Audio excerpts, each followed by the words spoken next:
Quelques semaines après la sortie sur Disney+, et surtout le succès sur Disney+, de la série Votre fidèle serviteur Spider-Man, Panini Comics édite l'adaptation officielle plan pour plan en comics, avec une couverture qui est plutôt sympa, je dois l'avouer.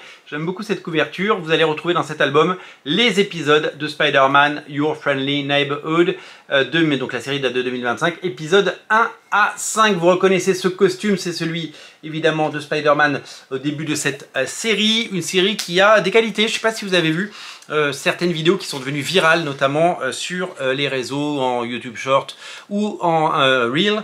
Ce sont des vidéos dans lesquelles on voit notamment Spider-Man dans le dernier épisode virevolter entre les buildings. C'est assez efficace, c'est plutôt bien réalisé. C'est une série c'est une séquence en tout cas pour vraiment assez maîtrisée.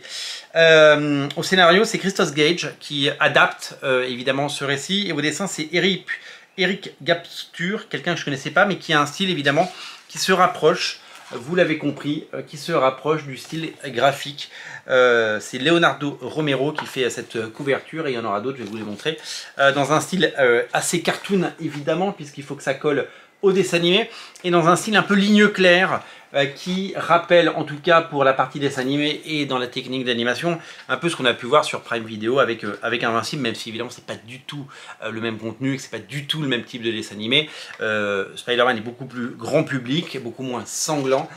C'est vraiment deux cibles totalement différentes. Donc vous allez pouvoir replonger dans ces épisodes. Si vous les avez vus, et bien c'est l'adaptation plan pour plan, ou en tout cas hyper fidèle. Vous allez pouvoir découvrir cela, et si vous n'avez évidemment pas vu la série, vous allez peut-être pouvoir replonger. Donc c'est vraiment un compagnon pour tous ceux qui veulent prolonger l'instant, qui évidemment piaillent d'impatience avant la sortie de cette saison 2 qui arrivera pas tout de suite, la saison 2.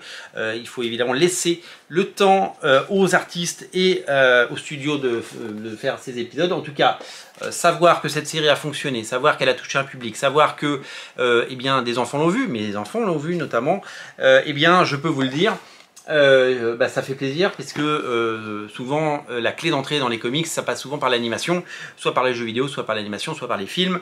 Il y a 1000 façons de découvrir les comics, et il y a évidemment que des bonnes façons de plonger dans ces univers-là.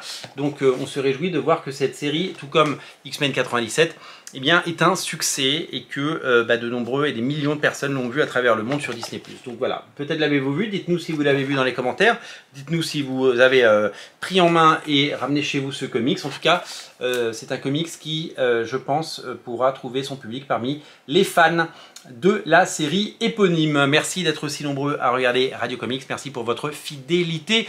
Moi, je vous retrouve très bientôt pour une nouvelle émission. D'ici là, n'oubliez pas de vous abonner, vous cliquez là et vous vous abonnez. Salut, bye bye.